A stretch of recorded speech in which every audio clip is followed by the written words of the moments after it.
Assalamualaikum warahmatullahi wabarakatuh. Jumpa lagi dalam siaran Cerita Hati Mengasah Spiritualitas bersama saya Ezrin Al-Aziz. Kali ini saya ingin membahas topik Nabi dan fakir miskin. Jadi Nabi itu mempunyai akhlak, mempunyai kebiasaan yang sebenarnya mudah ditiru tapi susah sekali juga ditiru. Dia sering sekali bercengkrama bersama-sama dengan orang-orang miskin, orang-orang kebanyakan. Bahkan Nabi pernah berdoa, "Ya Allah, dekatkanlah aku, satukanlah aku bersama-sama orang-orang miskin." Sepintas kita melihat heran, kenapa kok Nabi ingin disatukan bersama-sama dengan orang miskin? Memang Al-Quran itu menganjurkan kita menyantuni, memberi zakat dan sebagainya kepada fakir miskin, tapi sebenarnya esensinya juga menyayangi, memberi perhatian dengan tulus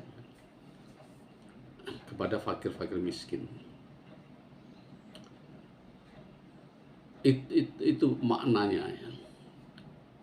Dan umumnya kita sulit meniru perilaku Nabi itu, karena ketika kita memiliki harta yang lebih, punya mobil, punya gedung, maka timbullah ego kita.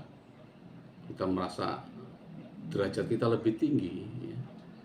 Timbullah sedikit kesombongan ya. Kita tidak mau menoleh, kita tidak mau memperhatikan ya fakir miskin itu. Kita tidak bisa meniru apa yang dilakukan Nabi ya. Nabi barangkali tahu, sadar bahwa pernah diceritakan barangkali ketika nanti di akhirat ada sebuah cerita, ada serombongan orang-orang miskin di akhirat itu. Ditanya oleh malaikat, "Siapakah kalian?" "Kami adalah orang-orang miskin di dunia." "Oh ya, kalau gitu kamu nggak usah dihisap, langsung masuk surga, karena kamu sudah bersabar dan menderita di dunia." Nah, ini mungkin salah satu alasan. Tapi saya merasakan bahwa memang menyayangi fakir miskin itu sesuatu yang nikmat. Pertama, memang meruntuhkan ego kita, tapi itu sendiri adalah makanan rohani yang nikmat.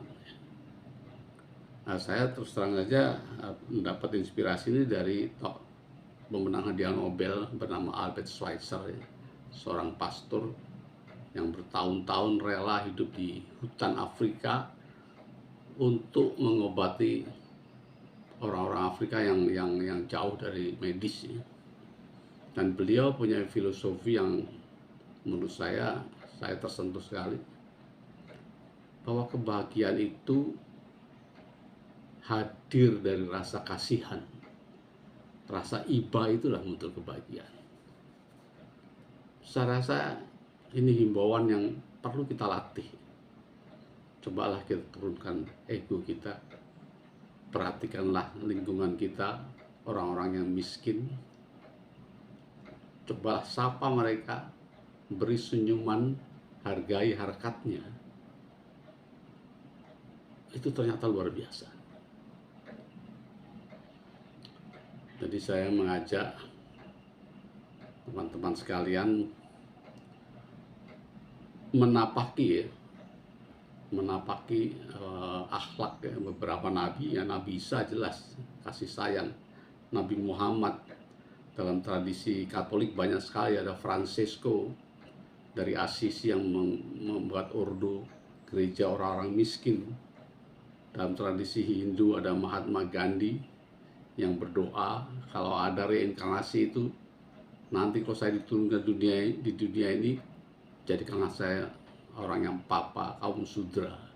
Begitu cintanya dia dengan orang yang terpinggirkan di dalam hidup dunia ini. Kemudian dalam Islam ada Muhammad Yunus yang berjuang mati-matian untuk mengangkat derajat kehidupan rakyat Bangladesh, yang jutaan rakyat Bangladesh berada dalam kemiskinan, dan dia berpikir terus untuk mengentaskan kemiskinan. ada Bunda Teresa, ada Bung Hatta, ada Romo Mangun dari Indonesia. Sekali lagi, menurunkan ego kita untuk memperhatikan orang-orang yang duafa, kaum miskin, itu adalah perbuatan yang mudah tapi susah. Itulah ujian bagi kita. Kita bisa mengajak teman-teman coba lakukan itu, dan mungkin teman-teman akan merasakan sesuatu yang membahagiakan, yang menenangkan, yang menenteramkan, dan lain-lain. Demikian himbauan saya, mudah-mudahan bermanfaat. Assalamualaikum warahmatullahi wabarakatuh.